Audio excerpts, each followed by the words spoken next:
Ali Asmida binti Bahtir Effendi, moderator anda pada malam ini. Buat pengetahuan para penonton, ini merupakan episod pertama dalam siri Agenda Siswa, sebuah platform diskusi yang akan membicarakan isu dalam ruang lingkup dan spektrum mahasiswa serta menzahirkan pencerahan yang membumi dari kacamata mahasiswa. Dan topik pembuka siri Agenda Siswa kita pada malam ini adalah norma. Saya memperkenalkan panelis kita pada malam ini. Ingin saya ingatkan bahawa forum kita pada malam ini akan dijalankan dalam bahasa Melayu secara sepenuhnya, dan sekiranya para penonton mempunyai sebarang soalan, sila typekan soalan anda di ruangan komen, dan jika ada kesempatan dan waktu, saya akan bacakan soalan tersebut dan kita akan kupas bersama panelis jemputan kita pada malam ini. Baiklah, saya sebenarnya amat berbesar hati dapat berkongsi layar skrin pada malam ini bersama kedua-dua pembicara jemputan kita. Panelis pertama bersama kita pada malam ini merupakan pengerusi Persatuan Mahasiswa Tumpat, Saudara Cik Muhammad Rizwan. Cik Muhammad Rizwan, apa khabar Saudara Rizwan? Alhamdulillah sihat. Terima kasih atas jemputan. Sama-sama, Alhamdulillah. Seorang lagi panel kita pada malam ini merupakan mantan yang di-Pertua Majlis Perwakilan Pelajar Universiti Sains Islam Malaysia, Saudara Muhammad Daniel Akmal Hamdan. Apa khabar Saudara Daniel? Alhamdulillah sihat, macam inilah. Alhamdulillah, walaupun kita berhadapan dengan sihat masing-masing tenaga. Baiklah. Ya, insya-Allah. Berbalik kepada topik perbincangan kita pada malam ini, pilihan raya kampus. Ada yang memanggilnya sebagai pemilihan Majlis Perwakilan Pelajar. Ada pula yang memanggilnya pilihan raya kampus. Apa pun namanya, Ima kita panggil pemilihan MPP atau pilihan raya kampus, objektifnya masih sama. Matlamat akhir dan utama kita adalah untuk membugar budaya kepimpinan yang utuh dalam diri setiap mahasiswa. Tidak kiralah sama ada kita bertindak sebagai calon yang bertanding ataupun kita ini memegang tanggungjawab sebagai pengundi. Dan hakikatnya pada hari ini yang kita tidak boleh nafikan adalah perkumpulan pemimpin-pemimpin mahasiswa ini merupakan satu elemen yang sangat-sangat penting. Sangat-sangat penting bagi meneruskan denyut nadi ekosistem universiti. Bagi kita melahirkan graduan yang bukan sekadar dewasa semata-mata tetapi matang, swadaya, berdikari dan yang paling signifikan sekali bersedia untuk menjadi ejen pengemudi perubahan. Bila saya tidak mahu bercerita panjang, maka soalan pertama yang ingin saya ajukan pada panel kita yang pertama, Saudara Rizwan. Bagaimanakah sebenarnya proses pemilihan bagi pilihan raya kampus dalam keadaan kita berhadapan dengan pandemik COVID-19 dan kita perlu untuk beradaptasi dengan kelaziman-kelaziman baru, dan apakah sebenarnya cabaran-cabaran yang perlu ditangani dalam pilihan raya kampus di kampus saudara secara spesifiknya. Okay, baik. Assalamualaikum warahmatullahi wabarakatuh dan salam sejahtera dan selamat malam kepada yang menonton live PKPIM pada malam ini. Terima kasih kepada pihak PKPIM yang telah menghubungi saya dan menjemput saya sekaligus untuk saya hadir pada malam ini. Agak kelam kabut tapi tak apa, saya cuba upaya saya untuk datang dan memberi sedikit perkongsian lah mengenai PRK secara norma baru. Jadi berkenaan dengan soalan yang pertama, saya kira soalan cepu emas lah. Sebab di kawasan saya, di tempat tinggal saya sekarang iaitu Universiti Utara Malaysia, baru sahaja selesai menjalani pilihan raya kampus untuk tahun ni dan untuk penggal ini. Dan saya juga merupakan salah seorang calon umum yang bertanding, tapi tak mengapa. Daripada 17 calon saya mendapat tempat ke-10 dan nak menang kerusi di umum ni kena dapat 9. So saya ketinggalan satu seat saja. Tapi tak apa, kita try lagi. So dari segi keadaan pilihan raya kampus di norma baru semasa COVID ni ialah terutama sekali COVID yang melanda negara kita pada tahun ini, kita lihat dan UM juga mengambil inisiatif untuk melakukan pilihan raya kampus secara online. Semuanya dalam keadaan yang online di atas talian sahaja, bermula dengan penamaan calon yang menggunakan platform Zoom. Sangat-sangat menarik kerana semua pencalonan, pencadang dan penyokong dibuat secara Zoom dan di waktu yang sama waktu kita menghantar borang tu, kita kena tunjuk borang kita dekat kamera phone, kita kena hantar melalui email, and then kita punya pencadar dan penyokong harus berada dalam satu platform yang sama. Nampak muka, jangan tak nampak muka, kena ada pengenalan diri dan sebagainya. Sama saja seperti dahulu secara offline. Tapi apa yang membezakan, dulu tak guna phone, sekarang guna phone. Kamera phone khususnya. Jadi itu dari segi proses penamaan dan penamaan calon. Dan yang menariknya pada kali ini, waktu kempen ni ialah waktu yang paling menarik dan paling penting untuk memastikan salah satu parti ataupun gerakan pelajar ataupun kumpulan pelajar itu menang ataupun berjaya dalam pemilihan. Jadi sebelum ini kita nampak lihat PRK di mana-mana universiti sudah akan ada rapat umum. Tapi tahun ini tak ada rapat umum sebab COVID. Dan universiti ataupun APTA tak berikan kebenaran untuk pelajar-pelajar pulang ke kampus. Jadi rapat umum hanyalah boleh dilakukan di dalam platform online saja seperti Facebook Live ataupun Zoom, Webex dan sebagainya. Dan satu lagi fenomena yang saya nak kongsikan kepada anda semualah yang menonton pada kali ini, tidak pernah lagi berlaku di mana universiti perang, iaitu war of poster. Perang poster. Yang mana kalau kesemua pelajar yang mengalami ataupun akan mengalami selepas ini PRK kampus, menaja kampus yang secara online, phone mereka saya rasa saya bani kerak jari lah. Kerak jari sebanyak lebih 200 ke 300 semua poster. Sebab poster akan diblast melalui WhatsApp dan sebagainya. Jadi sebelum ini tidak pernah berlaku rasanya. Sebelum ini nampak muka, oh saya kenal muka ni sebab dia bercakap lucu semalam. Contoh. Tapi kali ni orang tengok muka saja dan macam mana kita presentkan diri kita di khalayak ramai melalui online. Dan keputusan juga dilakukan secara online. Dan saya jujur daripada hati saya, selepas ini mana-mana IPT ataupun IPTS, IPTA yang akan menjalankan PRK kampus secara online, saya harapkan kesemua pengundi-pengundi agar terus memilih dan menilai seseorang calon maupun parti itu sendiri dengan baik. Jangan menilai berdasarkan Photoshop, jangan menilai berdasarkan editing grafik yang menarik, tapi menilailah dari segi gerak kerja dan kredibiliti seseorang pemimpin dan parti. Itu saja. Baiklah, terima kasih Saudara Rizwan. Soalan yang sama untuk panel yang kedua, bagaimana proses pemilihan bagi pilihan kampus digital dan jika boleh dikongsikan bagaimana keadaan semasa, yakni pasca pilihan raya di kampus saudara. Silakan saudara. Baiklah, bismillahirrahmanirrahim. Assalamualaikum warahmatullahi wabarakatuh. Terima kasih kepada saudari pengurusi majlis, saudari Alia. Dan juga saya ucapkan terima kasih kepada pihak PKPIM atas jemputan pada malam ni. Saya rasa berbesar hati untuk berkongsi dengan semua penonton-penonton yang menonton secara langsung di dalam Facebook PKPIM. Saya mulakan bicara saya pada malam ini dengan firman Allah Subhanahu Wa Taala dalam surah Ali Imran ayat 26. A'udzubillahi minasyaitonirrajim.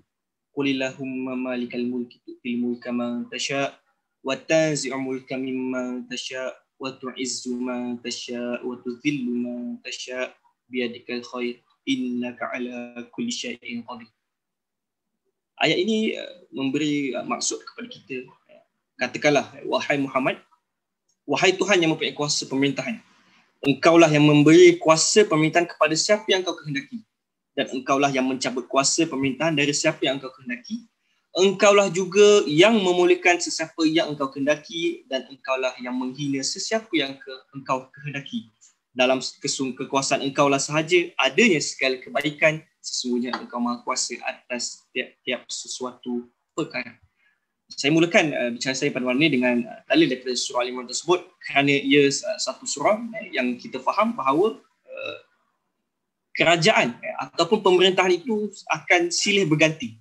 Okay? Itu adalah dalam sunnah kehidupan. Pemerintahan ke, kerajaan ke, dia akan silih berganti. Bila mana ada permulaan, mesti ada penghujungnya. Bila mana ada pertemuan, mesti ada perpisahannya. Dan itu semua berlaku di atas kekuasaan Allah SWT.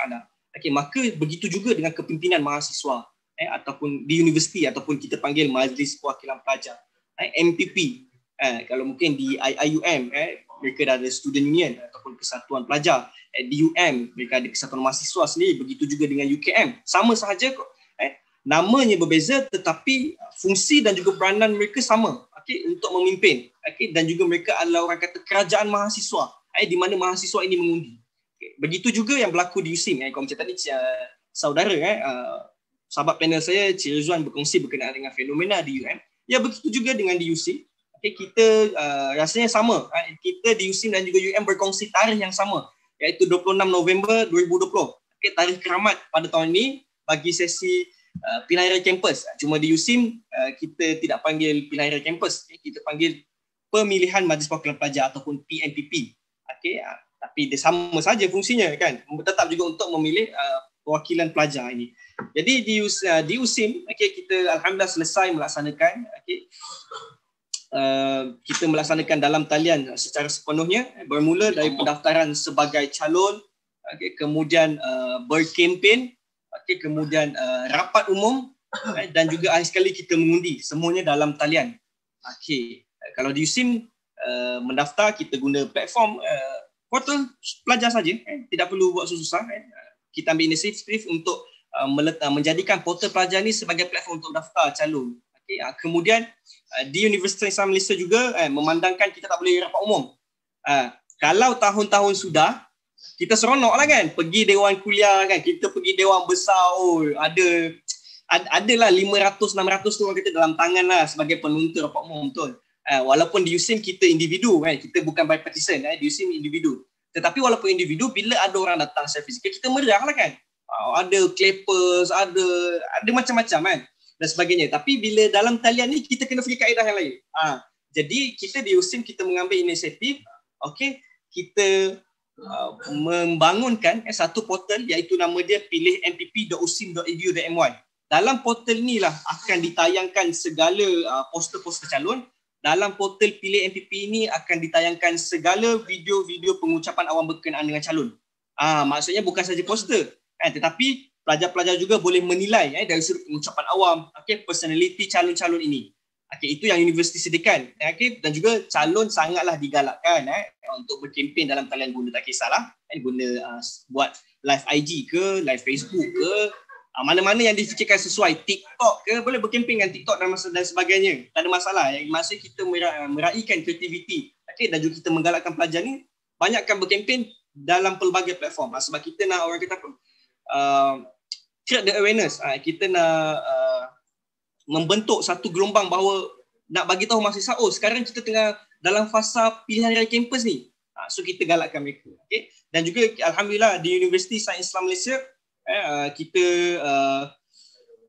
kita undi sebenarnya di USIM ni. Saya nak bagi tahu, saya nak kongsi, kita sebenarnya dah lama dah buat dalam talian part mengundi ni.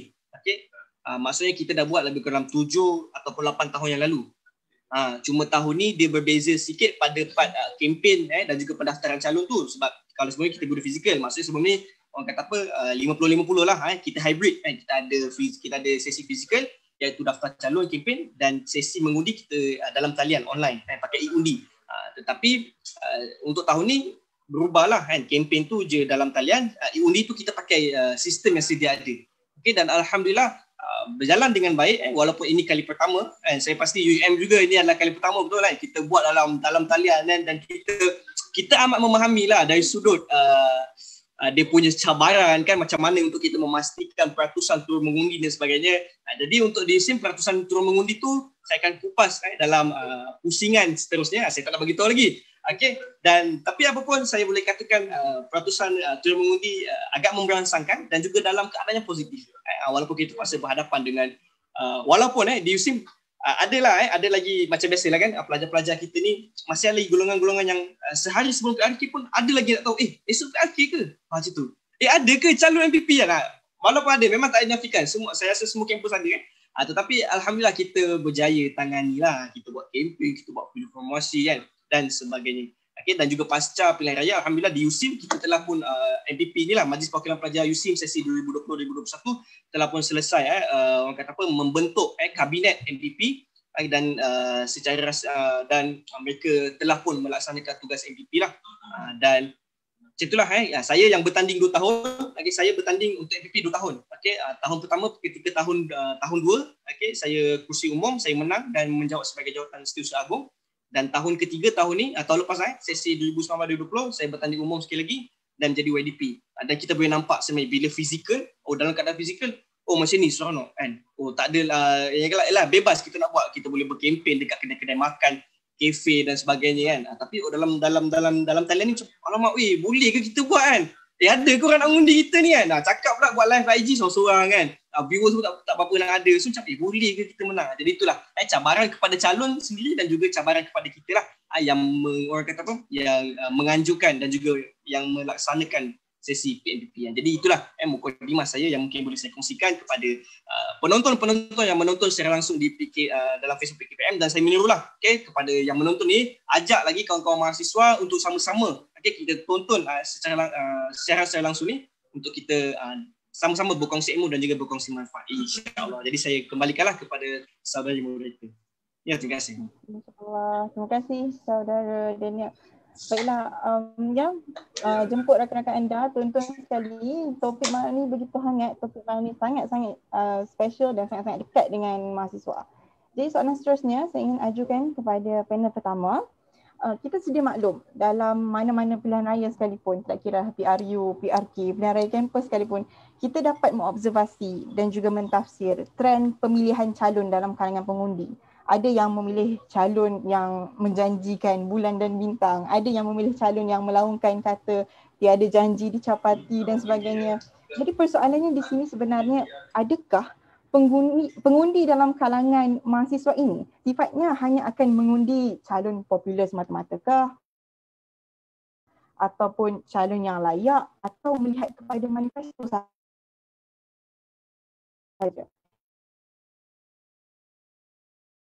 Dan adakah calon-calon yang bertanding ini mereka laksanakan, atau sebenarnya kemampuan untuk mereka merealisasikan manifesto itu sendiri? Melihat kepada manifesto saja. Dan adakah calon-calon yang bertanding ini mereka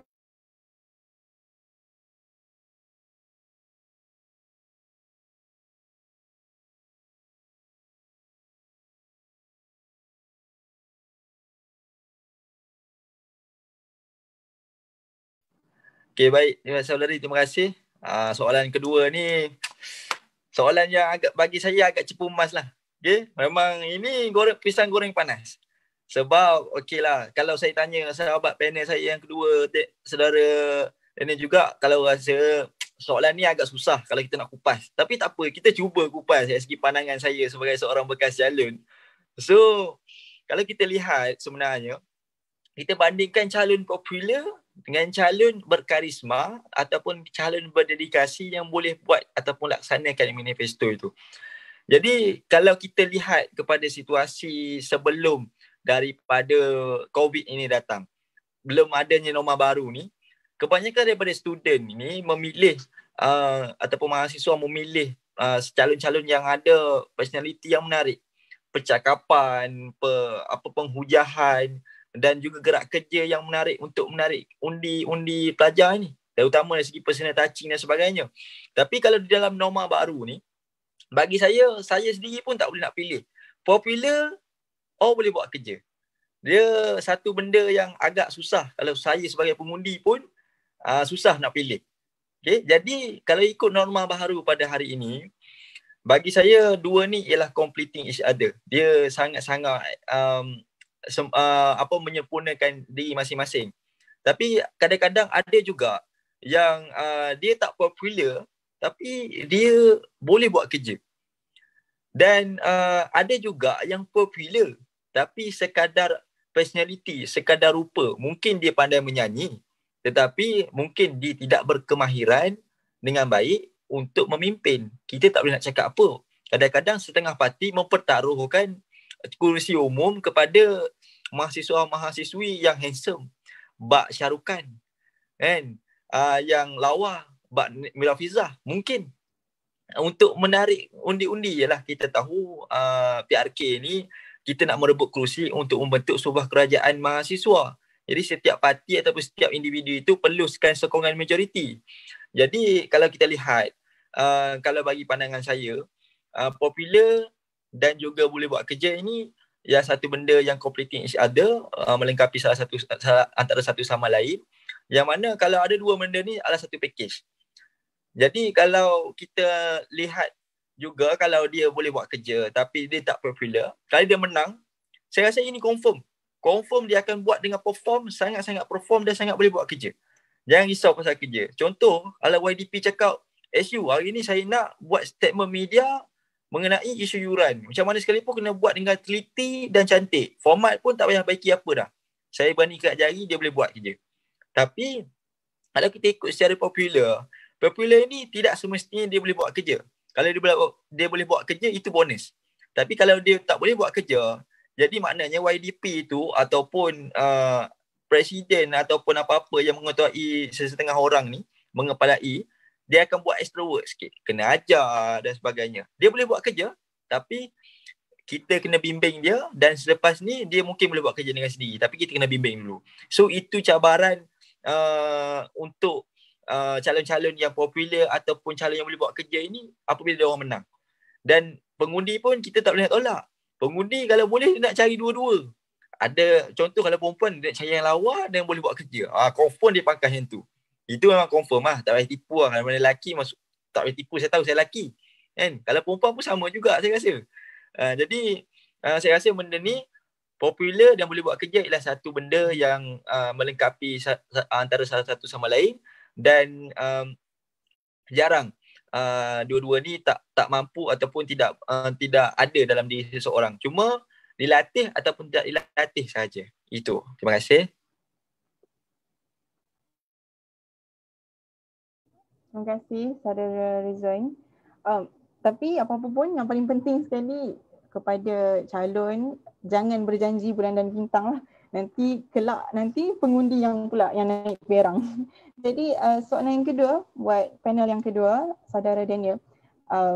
Tadi Saudara Daniel ada sebutkan berkenaan peratus pengundian di PRK USIM. Peratus pelajar yang terlibat secara langsung turun mengundi pada tahun ini tinggi walaupun kita berhadapan dengan pandemik COVID-19 dan banyak pelajar mahasiswa yang berada di rumah dan sebagainya. Jadi sebenarnya apakah faktor yang membawa kepada peratusan yang tinggi ini? Adakah sebenarnya senario politik semasa memberi tekanan kepada mahasiswa sedikit sebanyak dan sekaligus menyedarkan mereka tentang peri penting penglibatan mahasiswa dalam kancah politik, dan ianya seharusnya dimulakan dengan politik kampus, dan ataupun bagaimana, dan apa pula yang terjadi dengan baki peratusan pelajar yang tidak mengundi tu? Apakah kemungkinan mereka mengecualikan diri untuk mengundi? Silakan saudara. Okey, baik. Terima kasih kepada saudara moderator. Soalan yang menarik. Bila mana kita sebutkan PRK, dia mesti antara perkara yang tertunggu-tunggu selain daripada kemenangan, orang akan tengok pada peratusan mengundi. Ini antara benda yang memang kita tunggu. Dan baiklah, alhamdulillah di musim walaupun kita terpaksa berdepan dengan cabaran pandemik COVID dan juga pilihan kampus dalam talian, namun peratusan turun mengundi di USIM mencatatkan sebanyak 87.9%. Okey. Dan peratusan ini sebenarnya menurun. Kalau ikutkan banding tahun tahun lalu ketika saya bertanding tahun lepas, peratusan turun mengundi kita mencatatkan 92.49%. Okey. Tetapi walau bagaimanapun kita mengambil perkara ini, peratusan turun walaupun dia menghadapi penurunan daripada 92 turun kepada 89, kita masih menganggap lagi bahawa ini adalah satu keputusan yang positif, dan juga keputusan yang baik. Kerana kita faham dengan masalah-masalah ataupun cabaran-cabaran yang bukan kita hadapi, tidak, tapi kawan-kawan mahasiswa kita ni hadapi. Bila kita katakan dalam talian kita kena ada sistem, dan bila kita kata melibatkan sistem ni, dia melibatkan capaian internet, betul? Dia melibatkan orang kata apa, peranti. Sama ada peranti telefon pintar ataupun laptop kita ni boleh ke tidak untuk masuk tu kan. Kadang-kadang ya kita faham mahasiswa terutama sekali kawan-kawan kita yang B40 mungkin mereka tak ada pun mereka tak ada pun smartphone macam kita kan, tak ada. Dan juga mungkin laptop yang mereka ada tu dia tidak, orang kata apa, tidak mampu untuk melaksanakan tugas-tugas berat nak surf internet dan sebagainya. Bahkan yang lebih teruk, dalam kalangan kawan-kawan mahasiswa kita ni yang tak ada langsung, laptop tak ada, okey, phone pun kadang-kadang tak ada. Kalau ada pun line internet pun tak ada, dah sudah satu hari juga capai internet juga tak ada. Okey, jadi kita melihat bahawa itu antara cabaran-cabaran yang kita terpaksa aku. Sebab itu dalam masa kita ODL ni, Open Distance Learning, kita minta kan di Majlis Perniagaan Pelajar Kebangsaan NTPK, antara 11 agenda yang kita bawa, yang kami bawa, kita minta kepada KPT supaya untuk melaksanakan satu inisiatif untuk menambah baik dari sudut capaian-capaian internet, terutama sekali mereka yang berada dalam kawasan pedalaman. Sebab kita tahu benda-benda macam ni lah yang akan, kesusahan macam ni yang pelajar-pelajar akan hadapi. Okey, jadi itu antara beberapa perkara yang walaupun kita kata 89% berlaku penurunan jumlah pengundian, tapi kita masih lagi optimis dan juga kita masih lagi menganggap bahawa itu satu positif. Okey, dan juga berkenaan dengan adakah senario politik nasional dia memberi kesan sebersedikit ataupun tidak kepada politik kampus. Okey, sebelum kita menjawab soalan ni, ingin saya maklumkan juga kepada penonton-penonton bahawa setiap kampus kita mempunyai geopolitik kampus yang berlainan, ataupun kita mempunyai wakil yang berlainan. USIM, pilihan raya kampus USIM tak sama macam pilihan raya kampus UM. USIM tak sama macam mana pilihan raya kampus UKM. Dan juga UKM mungkin tak sama pilihan raya kampus dia dan berbanding UTM ke UTSM dan sebagainya. Sebab kita ada masing-masing kita punya perbezaan geopolitik. Tapi kadang-kadang ada yang sama. Tapi macam USIM memang sangat berlainan. Dari sudut geopolitik, dari sudut sistem, orang kata pencalonan. Kalau di USIM kita bertanding secara individu. Kita bertanding secara individu. Contoh macam saya bertanding Muhammad Akmal Hamdan, saya bertanding atas saya. Saya bukan bertanding atas mana-mana persatuan ke mana-mana farmasi, tidak. Berbeza dengan UKM ataupun UM. Macam UM ada suara mahasiswa, ada neo siswa, ada macam-macam lagi. UKM pun sama, ada demokrat lah, ada warisan, ada INSPI dan sebagainya. Jadi itu berlainan. Macam mana kaitannya di sini adalah kalau di UKM, UM, UPM, orang akan, mahasiswa, kita yang terlibat dengan kepimpinan mahasiswa ni memang kita akan mengetahui sedia maklum bahawa kadang-kadang bahawa ada dalam kalangan fam-fam mahasiswa ni mereka membawa ideologi parti tertentu. Cuma mereka tidak menyatakan secara terang-terangan. Tetapi kita boleh nampak contoh neo siswa, orang kata tu PAS punya. Betul? Suara siswa, mungkin ni ada setengah parti politik, kepunyaan setengah parti politik. Jadi begitu. Jadi kalau dikatakan di USIM, dia walaupun kami bertanding secara individu, tetapi ia memang sedikit sebanyak ia, orang kata dipengaruhi oleh faktor politik nasional. Sebab kita faham, pertama sekali tanggungjawab kita sebagai seorang rakyat. Kalau di kampus ni kita boleh memberi analogi, rakyat itu adalah kita lah, mahasiswa pelajar. Dan bila mana kita ni rakyat, kita ni mahasiswa, maksud kita perlu melaksanakan tanggungjawab kita untuk mengundi. Dan mengundi bukan kita mengundi suka-suka ataupun kita bukan mengundi saja, tidak. Kita mengundi dengan penuh keadilan, maksud kita menilai setiap calon daripada manifesto dan sebagainya dengan bersungguh, dengan sungguhlah. Dan bila mana kita kata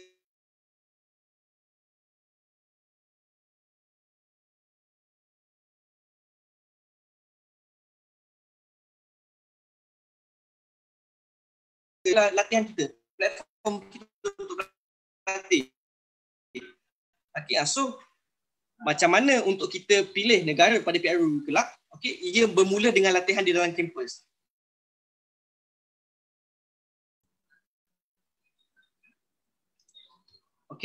Maksudnya kena pilih pemimpin yang sebenar, supaya manifesto tu boleh ditunaikan, supaya manifesto ni bukan bulan dan bintang, walaupun manifesto tu mungkin sebahagian daripada kita menganggap tak apa, manifesto kita hanya tawaran gula-gula, tetapi pada sini tidak, manifesto ni merupakan janji kita, dan bila janji kita kena tunaikan. Okey, itu kalau di USIM. Okey. Kalau di UM, UKM mungkin bila mana kita kata mereka ni ada front-front mahasiswa dan juga geopolitik mereka ni dalam tempoh keadaan pilihan raya kampus ni dia lebih menyamai suasana di nasional. Okey, mereka juga semestinya memberi apa orang kata politik nasional ni memberi kesan juga kepada mereka. Okey, sebab contoh bila mana mereka ni mewakili mana mahasiswa mungkin mereka akan cakap calon ni mewakili sekian-sekian. Maksudnya kita nak tengok wakil-wakil ataupun pelapis-pelapis pemimpin masa hadapan melalui parti. Okey, kita mungkin boleh tengok calon-calon daripada parti A, parti B, parti C sekian-sekian. Jadi begitu. Jadi mudah kata konklusi daripada saya memang dia akan memberikan orang kata kesan politik nasional sebersedikit dia akan memberi kesan. Cuma tinggal lagi sejauh mana kita sebagai mahasiswa ni untuk mempunyai rasa kebertanggungjawaban, rasa orang kata adil dalam melaksanakan amanah sebagai orang yang akan mengundi. Sebab kita kena ingat dalam surah Mudassir Allah SWT mengingatkan kita kullu nafsin bima kasabat surahina. Kullu nafsin, setiap daripada individu, setiap daripada kita ni bima kasabat surahina akan dipertanggungjawabkan dengan apa yang dilaksanakan. Ini bagi orang beriman, kita perlu beriman dengan ayat Al-Quran.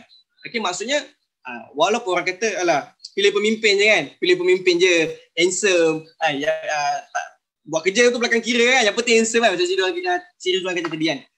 Yang penting cantik kan. Kalau calon perempuan tu yang penting dia cantik. So ni pada saya tidak. Okey, cantik ke dia boleh buat kerja ke dan sebagainya itu semua balik kepada kita. Okey, maksudnya kalau kita rasa kita nak pada cantik, okey tak apa. Okey, tapi adakah dia boleh buat kerja?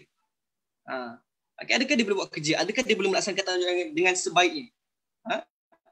Dan kalau dia boleh buat dengan muka dia cantik, kemudian dia handsome, dan dalam masa sama dia boleh melaksanakan tanggungjawab dan tugas dia sebaiknya, maka itu satu bonus. Dan kita yang mengundi ni memang kita akan dipertanggungjawabkan dan kita akan disoal di akhirat kelak. Jadi begitulah sedikit yang saya boleh kongsikan pada penonton yang menonton secara langsung dalam Facebook PKPM ini. Saya kembalikan kepada saudari moderator. Terima kasih saudara Daniel. Baiklah, kita sudah sampai sebenarnya ke pusingan terakhir sebelum kita masuk ke pusingan Q&A. Jadi soalan yang kedua terakhir ingin saya ajukan kepada saudara Rizwan. Saya ingin saudara Rizwan kupas sedikit secara ringkas pandangan saudara tentang masa depan atmosfera kampus kita dan naratif idealisme mahasiswa itu sendiri. Silakan. Okey, baik. Saya ingatkan dah soalan terakhir. Tapi ada lagi. Okey, tak apa. Malam ni malam PKPM bersama saya. Tak ada masalah. Okey, dari segi pandangan naratif mahasiswa yang akan kita harapkan selepas ini. Dan saya juga akan jadi selepas ini. Mungkin, saya muda lagi 20 tahun baru. Jadi, apa yang dan saya sendiri dari segi apa panggil fresh grad, bukan fresh grad, maknanya mahasiswa yang masih lagi fresh dengan suasana PRK ataupun pilihan kampus ni.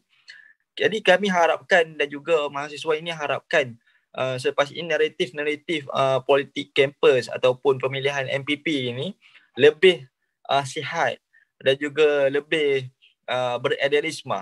Kadang-kadang kalau kita lihat mana-mana parti politik kampus ataupun gerakan-gerakan kampus ni, mereka menggunakan populariti dan sebagainya. Jadi selepas ini saya harapkan naratif yang ada di kampus mana-mana IPTA, IPTS dan sebagainya, mereka ini melihat calon itu melalui manifesto. Melalui macam mana mereka menghujahkan manifesto mereka, macam mana mereka mempresentkan diri mereka kepada khalayak ramai, dan juga macam mana personal touching calon itu sendiri.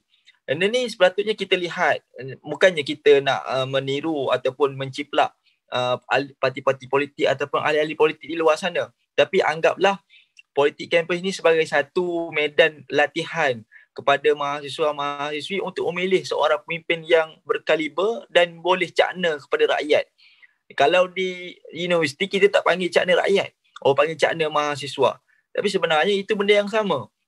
Jadi saya mahu selepas ini mahasiswa ini boleh fikir di mana naratif selepas ini kita perlukan calon ataupun wakil mahasiswa, wakil rakyat yang boleh dikenali ramai, yang boleh yang terbuka untuk menerima pandangan dan Jangan letak gap aku MPP dan aku tak boleh nak pergi tegur orang. No, kita memerlukan seorang calon mahasiswa, wakil mahasiswa yang sentiasa terbuka. Kalau orang tegur, okey, kita borak. Jadi ada masalah. Tapi sebelum ini, insya-Allah lah yang baru terpilih untuk PRK kali ini, insya-Allah kita doakan yang terbaik. Semoga mereka, mungkin ada yang melihat pada malam ini.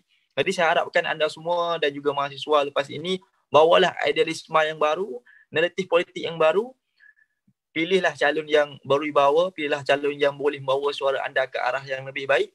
Jangan pilih calon yang populis, pilih calon yang mesra di hati dan boleh membawa suara anda daripada hati anda kepada hati pihak pentadbiran dengan baik. Jangan gaduh-gaduh. So, itu saja. Terima kasih Saudara Rizwan.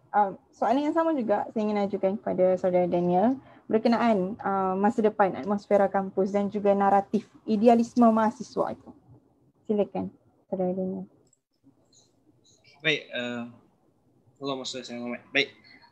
Okey, soalan yang menarik. Dia sebab dia bersifat aktivisme, idealisme. Bila kita sebut idealisme mahasiswa ni, dia memang takkan lari kan daripada aktivisme kan, idealisme. Sebab kita mahasiswa. Jadi kita ni memang orang kata apa, memang ada banyak je kan idea-idea, banyak je orang kata pendapat, pandangan dan sebagainya. Jadi bila kita terlibat dalam kepimpinan ataupun kita sebagai aktivis mahasiswa, dari sudut pandang saya secara peribadi, dalam keadaan apa sekalipun ianya berbalik kepada diri kita. Ia berbalik kepada diri kita sebab kita yang akan mencorakkan aktivisme mahasiswa ni. Tak kisah sama ada di peringkat nasional ataupun di peringkat nasional, sama ada peringkat kampus atau peringkat nasional. Kita yang mencorakkan. Jadi bila berbalik kepada diri kita, sama ada situasi itu menyebelahi kita ataupun situasi tidak menyebelahi kita, kita kena buat sepenuhnya. Mudah kata, contohnya apa yang berlaku kita pada sekarang ni. Situasi yang menyebelahi kita adalah, kalau pada saya lah, sebelum kita ada COVID-19 yang tak diundang ni, betapa biadabnya dia datang kat kita kan. Kita tak pernah jemput dia, dia boleh datang kan. So dia sangatlah kacau kita dan menyebabkan situasi atau keadaan sekarang ni kurang menyebelahi kita. Jadi kalau dulu kita mudah nak buat apa kan? Kita mudah untuk bermesyuarat, kita boleh jumpa secara fizikal, kita buat orang kata apa, kalau kita ada satu bantahan mungkin kita boleh buat demo kan, kita boleh protes, aktivisme mahasiswa kan.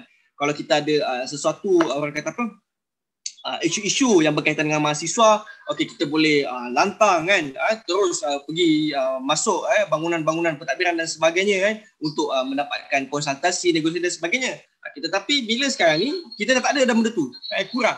Ruang tu semakin mengecil, apatah lagi kes pula makin menaik. Jadi benda tu tak ada. Dan kita sebagai mahasiswa ni terpulang kepada kita, sama ada kita nak berusaha bersungguh ataupun tidak. Dan juga bila mana kita kata semuanya terbatas, dan kita pula dalam keadaan yang macam ni, yang pergerakannya terhad dan sebagainya, perlulah perlu mencari alternatif lain. Kita pemimpin, Allah SWT, Tuhan bagi kita akal, pemikiran, kita ada hikmah kita, kita ada wisdom. Jadi perlu menggunakan manfaatnya dengan sebaiknya. Kita tak ada fizikal, so kita gunakan platform atau alternatif lain. Macam malam ni, kita mungkin kalau lah tak ada pandemik ni, mungkin kita boleh kan buat forum ni dekat IIUM ke jadi host kan, UM ke jadi host, UM jadi host dan sebagainya. Tapi bila dalam ni kita terpaksa buat dalam talian. So ini antara alternatif kita. Dan juga bila kita kata dalam talian ni, perkara-perkara yang dulu buat fizikal semuanya buat secara maya.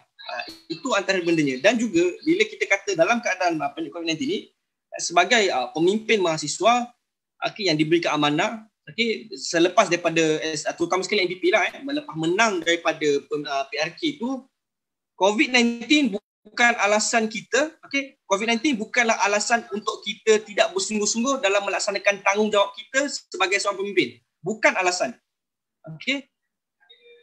Dan COVID-19 inilah sepatutnya kita kena manfaatkan untuk kita menerokai peluang-peluang baru.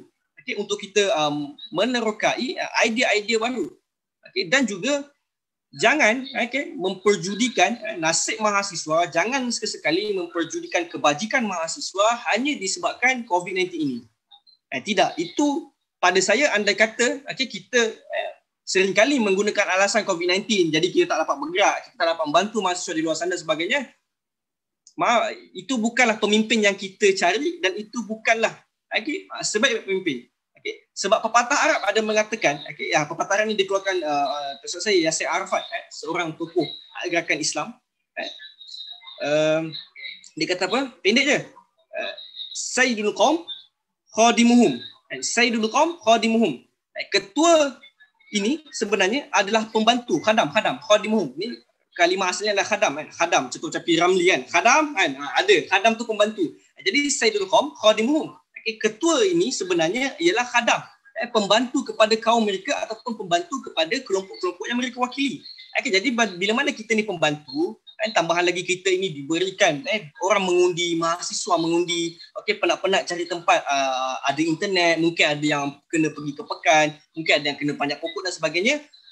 Bila sampai kat kita kena laksanakan bersungguh lah. Kita kena laksanakan bersungguh. Jadi naratifnya apa? Naratifnya untuk masa depan kita sendiri yang mencorak. Tetapi nasihat saya dan juga pandangan saya sebaik-baik pemimpin, walaupun kita berdepan dalam keadaan COVID-19 ini, jangan sesekali menjadikan alasan PKPB ini adalah alasan yang kita tak boleh melaksanakan sebaiknya. Tidak. Bahkan kita kena mencari lagi beribu alasan supaya kita boleh berbakti, berkhidmat kepada mahasiswa sebaiknya. Jadi kalau ditanyakan kepada saya, itulah. Semuanya berbalik kepada kita. Saya sebutkan tadi, apa yang kita buat ini akan dipertanggungjawabkan oleh Allah Subhanahu Wa Taala. Dan mahasiswa menilai. Mahasiswa menilai dan juga bukan mahasiswa menilai. Tetapi yang lebih penting adalah berkenaan dengan tanggungjawab, rasa orang kata apa, kesungguhan untuk melaksanakan tanggungjawab itu sebenarnya yang lebih penting lagi. Jadi bila dia rasa tanggungjawab ni, tak kisahlah datang COVID-19 ke 2021 ke apa ke, kalau selagi mana kita ada rasa kesungguhan untuk melaksanakan, insya-Allah Allah akan buka jalan kepada kita dan insya-Allah kita akan melaksanakan sebaiknya. Jadi begitulah yang saya boleh kongsikan. Ya, saudara. Terima kasih saudara Daniel. Sebenarnya soalan terakhir ni adalah berkenaan harapan dan juga saranan. Tapi saya dah dengar sedikit sebanyak harapan dan saranan dalam jawapan kedua-dua panel kita. Mungkin ada penambahan saranan dan juga harapan buat pemimpin-pemimpin mahasiswa di luar sana. Kita boleh mulakan dengan saudara Rizwan. Okey, baik. Saya rasa ini soalan yang ada lagi kan. Okey. Tak apa. Baik, okey. Mengenai saranan saya bukanlah seorang pemimpin mahasiswa waktu sekarang. Sebab saya sekarang ini bergiat dengan NGO mahasiswa di luar daripada kampus. Jadi suasananya dan situasinya agak berbeza dengan apa yang berlaku di kampus universiti. Jadi saranan saya kepada pemimpin-pemimpin mahasiswa yang akan bekerja kepada mahasiswa di universiti ini, pertama saya cakap, apa yang anda janjikan kepada mahasiswa, apa sahaja manifesto anda, tak kira manis, pahit, masin ataupun masam, anda tetap akan kena hadap dan anda tetap kena berusaha sedaya upaya anda untuk tunaikan manifesto itu.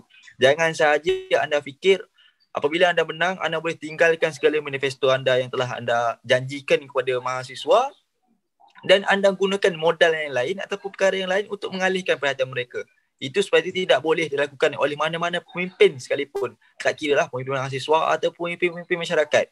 Jadi bagi saya, ini yang pertama yang pemimpin mahasiswa yang akan dilantik perlu buat. Utamakan manifesto anda. Dan yang kedua, saya juga fikir dan saya berpendapat selain pada menunaikan manifesto yang telah mereka janjikan, yang kedua, mereka perlu berkhidmat sedaya upaya mereka untuk mahasiswa. Satu saat mereka mengisi nama untuk menjadi seorang calon, satu saat anda menang pilihan raya MPP itu sendiri, itulah satu saat anda menggalas tanggungjawab, iaitu untuk menjaga mahasiswa. Menjaga mahasiswa bukan sahaja dari segi kebajikan, tapi menjaga mahasiswa dari segenap segi. Pengangkutan, makanan, penginapan, yuran dan sebagainya. Itu semua bertanggungjawab anda. Jangan katakan, oh itu tanggungjawab pentadbiran. No. Itu bukan pemimpin. Itu ialah seorang mahasiswa biasa. Tapi anda ialah seorang pemimpin mahasiswa. Jadi anda perlu extra work. Buat kerja yang lebih daripada mahasiswa yang lain. Dan yang ketiga, walaupun anda seorang pemimpin, anda perlu utamakan dan pimpin diri anda dahulu sebelum anda pimpin orang lain. Apa yang saya maksudkan di sini, pimpinlah diri anda dahulu untuk belajar dan ingat kenapa aku masuk universiti, kenapa saya perlu duduk di universiti. Yang pertama belajar dan yang kedua berkhidmat kepada orang lain. Jangan lupa walaupun kita berkhidmat, jangan sampai kita yang terciduk, kita yang tergolek dan sebagainya. Jangan keluarkan satu stereotip ataupun persepsi pemimpin mahasiswa apabila dilantik automatik pointer drop, pointer jatuh dan sebagainya. Itu sepatutnya tidak boleh berlaku dan mana mungkin berlaku. Menjadi pemimpin, dia hendaklah bijak mengurus masa dan mengurus yang mana kepentingan dan yang mana kemahuan. Jadi saya rasa itu sahaja pandangan ataupun harapan saya kepada bakal-bakal pemimpin selepas ini. Saya harapkan yang terbaik kepada semua pemimpin mahasiswa selepas ini. Terima kasih. Baiklah, bagaimana pula dengan saudara Daniel? Harapan dan juga saran buat pemimpin mahasiswa. Terima kasih kepada saudara Merita dan juga sahabat panel saya, Cik Rizwan atas harapan dan juga saranan yang saya fikir perlu kita ambil beratkan. Cuma dari saya ada beberapa pesanan dan juga harapan kepada mahasiswa bila kata berkaitan dengan pilihan raya kampus. Pilihan maksudnya untuk kita membuat pilihan. Pertama sekali dari sudut kita ni sebagai yang memilih, sebagai orang yang mengundi. Berikan undian kita tu kepada mereka yang memang layak. Berikan undi kita tu kepada mereka yang layak.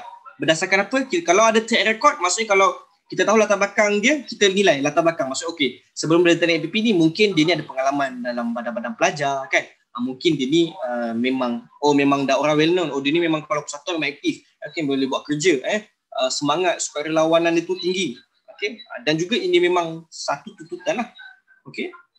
Dalam surah An-Nisa Allah berfirman, innallaha ya'murukum an tu'addul amanati ila ahliha wa idza hakamtum bainan nasi an tahkumu bil 'adl ila akhir ayat. Inna ya'murukum an tu'addul amanati ila ahliha. Sesungguhnya Allah SWT menyuruh kamu untuk menyerahkan segala jenis amanah kepada ahlinya, iaitu yang berhak menerima.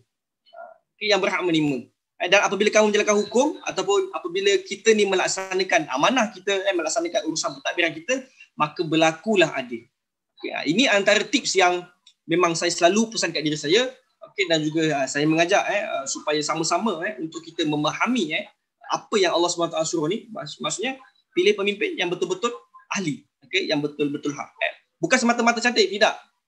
Bukan semata-mata kerana sebab dia kaya, dia anak VIP ke, dia anak datuk, dia anak dating ke, tidak. Tetapi kita lihat pada keahlian, pada kepakaran, pada pengalaman yang calon-calon ni ada. Sebab saya yakin, kalau di USIM kebanyakan calon-calon yang naik menjadi MPP ni kebanyakannya memang yang telah jadi badan-badan pelajar sebelum ni. Kemudian mereka nak cabar diri mereka ke peringkat yang lebih tinggi, jadi mereka bertanding di MPP. Dan dari sudut situ kita boleh menilai. Dari sudut situ kita boleh menilai. Dan juga kalau saya katalah kalau handsome, cantik tu bonus lah. Tetapi bukan itu yang kita nak sebenarnya. Buat apa kita sama-sama berfikir kenapa kita perlu memperjudikan nasib kita hanya semata-mata kita nak kerjakan yang cantik, yang handsome. Sedangkan kita tidak tahu sama ada mereka ada kebolehan ataupun tidak. So kenapa kita nak memperjudikan nasib kebajikan kita? So itu renungan kita bersama. Dan juga itu tadi untuk yang mengundi. Untuk yang diundi ni calon, mana-mana yang bertanding. Kita kena ingat bahawa amanah ni bila kita diundi kan, bila mahasiswa dah turun penat kan, nak mengundi sebagainya, kita ni orang yang memikul amanah. Amanah ni kalau nak cerita gunung ganang, tak mampu nak menerima. Gunung ganang tak mampu nak menerima. Tetapi datang kepada manusia ni yang kita ni banyak maksiat, yang kita ni banyak kejahilan, yang kita ni banyak melakukan kezaliman, kerosakan di bumi, kita ni yang nakkan benda tu. So kena muhasabah. Maksudnya amanah ni nak cerita amanah ni sesuatu yang berat. So kena buat. Kena buat. So benda ni ada cerita ni diceritakan dalam surah Al-Ahzab ayat 72. Yang memberi perumpamaan gunung ganang tak mampu untuk menerima amanah dan sebagainya sebab berat. Jadi bila mana amanah ni berat dan benda ni perkara yang akan dipertanggungjawabkan dan akan dipersoalkan oleh Allah SWT kelak di akhirat, kita kena fikir dan kita kena laksanakan sebaiknya. Okey, dan saya sukalah tagline PKPM. Okey, jadi pemimpin ni mestilah berjasa kan. Hidup biar berjasa. So apa platform kita? Kita dah ada kelebihan, kita nak berjasa. Kita dah dilantik menjadi pemimpin mahasiswa. Okey, so manfaatkanlah platform, manfaatkan medium yang ada ni sebagai orang kata apa, tempat untuk kita berjasa, menabur jasa, menabur budi. Bahkan apa yang kita buat di dunia ni, maksudnya sebagai pemimpin, tak kisahlah sesukar mana pun kita melaksanakan tanggungjawab kita, okay, kita berdepan dengan tomahan, cacian, kita berdepan dengan mungkin persepsi-persepsi sama ada kawan-kawan ataupun syarat dan sebagainya. Ini semua adalah dikira ladang kita. Okay. Ini adalah ladang amalan kita dan insyaAllah kita akan tuainya di akhirat kelak. Okay, jadi nak menceritanya bahawa untuk yang diundi ni, nanti kalau dah menang, okay, dah lepas dari PKP, dah jadi YDP ke, dah jadi EXCO ke, dah jadi SU ke dan sebagainya, tolonglah manfaatkan peluang ini dan juga jangan sesekali memperjudikan nasib kebajikan mahasiswa di kampus. Okay, sebab mereka mengundi anda dan anda, kita pun kena sedar, kita naik sebab mereka. Bukan sebab kita naik sebab mereka yang undi kita. Jadi itu mudah-mudahan apa yang kita bincangkan pada malam ini, kesedaran sebagai pemimpin, kesedaran sebagai mengundi, ditambah pula kita bincang berkenaan dengan norma baru, okay? Kita berakhir online, kesusahan kita menghadapi cabaran dan sebagainya. Moga-moga apa yang kita bincang malam ni adalah mendatangkan manfaat kepada kita, khusus buat mereka yang menonton saya langsung di Facebook PKPM. Baiklah, saya pulangkan kepada saudari muda. Baik, terima kasih Nuruddin. Kita ada 2 soalan daripada Facebook. Saya akan bacakan satu saja kerana kita hanya ada 8 minit saja berbaki. Soalannya, bagaimana calon-calon yang terpilih ini dapat memastikan manifesto yang dijanjikan tercapai? Jadi saya ajukanlah kepada mana-mana panelis yang ingin menjawab. Kalau boleh saudara Rizwan, kalau ingin menjawab soalan tu. Okey, baik. Saya ambil 3 minit saja sebab saya pun nak dengar juga daripada mantan YDP MPP kita tu. Okay? Jadi saya bukan YDP. So saya tak tahu macam mana mereka melaksanakan manifesto. Jadi dari segi pandangan seorang aktivis belia dan pegiat NGO, setiap manifesto itu bukan datang daripada langit. Bukan datang daripada gula-gula saja. Semua manis. Semua manifesto, semua benda kita boleh janjikan. Tapi apa yang kita nak lihat daripada calon-calon ini ialah yang pertama, mekanisme pelaksanaan manifesto itu sendiri. Kalau kita lihat kebanyakan manifesto yang calon-calon MPP yang buat, calonnya orang cakap ambil yang recycle. Ada yang ambil yang dah 2 tahun lepas, 3 tahun lepas dan sebagainya. Kenapa jadi begitu? Mungkin apabila mereka memikirkan tentang manifesto itu, mereka tidak berfikir mekanisme ataupun cara untuk dapatkan ataupun lunaskan manifesto itu sendiri. Contoh saya bagi manifesto, si Mamat ini dia nak buat manifesto di blog, nak buat water cooler, kowe cara yang paling mudah. Semua orang nak kowe kat mana-mana. Kalau boleh 1 bilik 1 kowe. Tapi tak boleh. Sebab memang kos yang tinggi. Jadi dia tak fikir. Kebanyakan calon yang sebelum ini tak tahulah. Sekarang insya-Allah mungkin lepas ni akan boleh berubah. Lepas kita bercakap mungkin ada calon yang dengar. Dia cakap tentang kita nak buat kowe. Saya akan janjikan kowe ni saya akan buat setiap arah, setiap blok. Macam mana sekalipun saya akan capai. Tapi dia tak fikir macam mana mekanisme terbaik untuk laksanakan benda tu. Adakah mereka nak cari sponsor? Adakah mereka mengharapkan duit pentadbiran? Ataupun apakah mereka nak guna duit sendiri? Itu sepatutnya mereka perlu fikir. Sebab kadang-kadang kebanyakan daripada manifesto calon ini memerlukan kos yang besar. Jadi kos yang besar ini mereka perlu fikir macam mana saya nak dapatkan duit tu, macam mana saya nak dapatkan dana untuk buat benda tu. Kadang-kadang universiti ini kadang-kadang tak cukup sangat dana dan sebagainya. Jadi mereka perlu fikir alternatif untuk laksanakan manifesto itu. Sebab tu ini konklusinya, kalau tidak ada mekanisme pelaksanaan ataupun cara nak dapatkan manifesto tu supaya tercapai, jadi bagi saya manifesto itu hanyalah berada di awang-awangan sahaja. Tidak berpijak di bumi yang nyata. Jadi saya rasa itu sahaja. Saya pun nak dengar daripada saudara panelis saya yang kedua, saudara Daniel. Nampaknya saya nak dengar orang yang hebat ni bercakap lain macam sikit. Okay, terima kasih. Okey, saya teruskan. Okey. Baik, ya itu ada antara yang tadi Cik Rizwan saya setuju sangatlah. Okey, maksudnya tidak bersifat idealistik. Okey, kita kena ada mekanisme dan sebagainya. Dan kena ingat juga bahawa manifesto ni janji kita, dan kalau boleh janji kita ni kena tunaikan. Dan juga sebenarnya dalam antara tips lah, antara yang saya pernah dulu diajar oleh sini, tips kita untuk menyusun manifesto ni sebenarnya dia tidak perlu terlalu orang kata apa melangit, tidak perlu terlalu idealistik, tapi dia cukup sifat dia yang realistik, membumi, dan kita mampu melaksanakan sebagai mahasiswa. Dan alhamdulillah pengalaman saya di USIM, manifesto saya berjaya dilaksanakan. Contoh kita kata kita profesionalisme dan profesional mahasiswa, sebab itu realistik, dan kita berjaya laksanakan. Dan bila mana tahun ni bila ada food bank, kita ada food bank, saya bawa manifesto untuk melaksanakan tim sukarelawan, tahun 1 pasukan sukarelawan yang akan membantu pergerakan food bank universiti. Alhamdulillah benda tu berlangsung dan kita ada pasukan sukarelawan di USIM. Tapi itulah tak lama kan. 2 minggu penubuhan tutup COVID-19 PKP. Dah lah terbengkalai. Tapi maksudnya pasukan sukarelawan tu dia berjaya dilaksanakan dan akan difungsikan untuk masa-masa akan datang. Jadi maksudnya benda tu kena bersifat yang praktikal lah. Jangan terlalu melangit dan sebagainya. Dan jadi maksudnya kita kena ingatlah dan paling penting buat manifesto ni maksudnya kita buat tu fikir kawan-kawan mahasiswa lah. Jangan terlalu melangit terawang-awangan sampai kadang-kadang kita tak nampak buat pemanfaat untuk mahasiswa. Jadi buat manifesto, pastikan manfaat tu untuk mahasiswa, sebab semua ni datang daripada mahasiswa, dan juga untuk mahasiswa.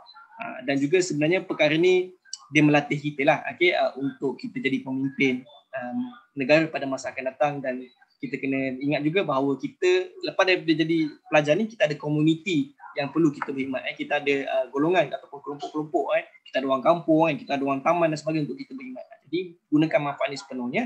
Dan insyaAllah moga-moga apa yang kita laksanakan sepanjang sebagai pemimpin mahasiswa, sama ada NGO ke, NGO belia ke, NGO mahasiswa ke, Front Mahasiswa Kampus, Front Mahasiswa Nasional ke, apa yang kita buat ni akan dikira kebaikan dan juga mendatangkan manfaat kepada masyarakat, khususnya kepada mahasiswa itu sendirilah. Wallahualam.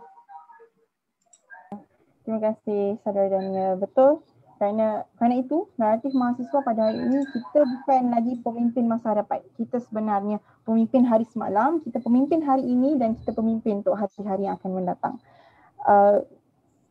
Sebenarnya saya tak pasti, saya rasa masa kita dah tamat dah. Cuma ada satu lagi soalan. Mungkin boleh secara ringkas, mungkin dalam 2 minit. Soalan kepada saudara Daniel Akmal, apakah pandangan saudara daripada segi perbezaan PRK yang diadakan secara atas talian dengan PRK yang diadakan secara fizikal, dan sejauh manakah keputusan PRK yang diadakan secara atas talian ini? Baik. Bertepatanlah dengan forum kita pada malam ni berkenaan dengan PRK dalam talian. Jadi semestinya macam saya sebut awal tadi, yang di awal perbincangan kita, semestinya ada perbezaan dari sudut pengendalian. Kalau dulu kita daftar secara fizikal, tapi kali ini kita daftar semua sepenuhnya dalam talian. Kita guna orang kata apa, e-form, borang dalam talian, pengesahan semua dalam talian dan sebagainya.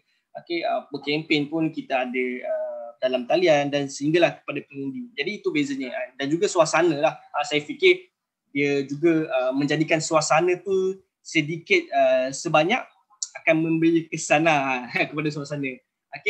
Dan itu antara bezanya, suasana, sistem pengendalian dan sebagainya. Dan juga suka juga untuk saya sharekan, kalau macam di USIM, dari sudut bilangan calon kita ada penambahan. Itu yang macam agak pelik kan.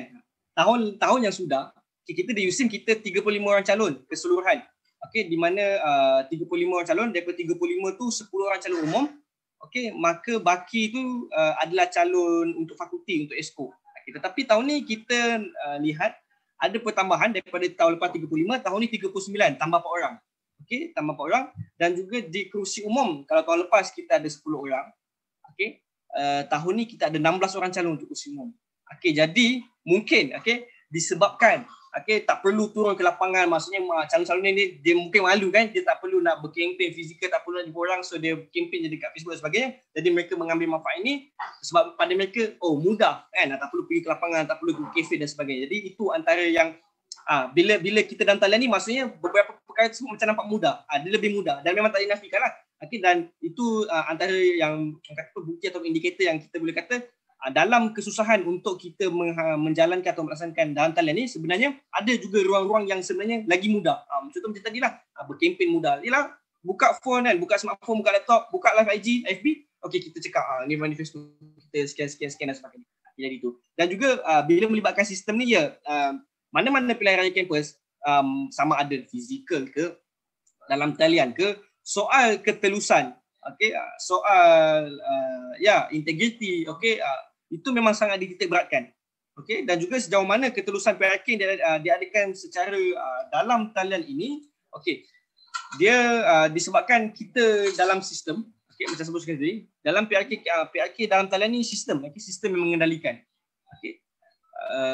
Bila sistem ni maksudnya semua jumlah undi, sama ada undi rosak ataupun undi yang memang diterima, semuanya disimpan di dalam sistem dan sistem itu yang buat. Maksudnya dia tidak ada campur tangan daripada pegawai-pegawai dan sebagainya. Mungkin ada pelajar-pelajar atau pada calon-calon yang meletakkan stigma bahawa setiap kali PRK mesti ada campur tangan pegawai kan. Setiap kali PRK pelajar kampus mesti ada campur tangan daripada pihak pentadbiran untuk memastikan calon-calon yang pro pentadbiran ini menang dan sebagainya. Tapi ini antara yang saya lihat pro dia, maksudnya antara yang saya lihat kelebihan bila kita melaksanakan dalam talian ini adalah bila mana sistem ini dilaksanakan dalam talian, maksudnya ICT department, yang mengendalikan. Saya fikir itu lebih telus. Walaupun memanglah setiap apa yang kita buat memang akan ada risiko, kena hack dan sebagainya. Tetapi kemungkinan untuk dihack itu sangatlah sangatlah rendah.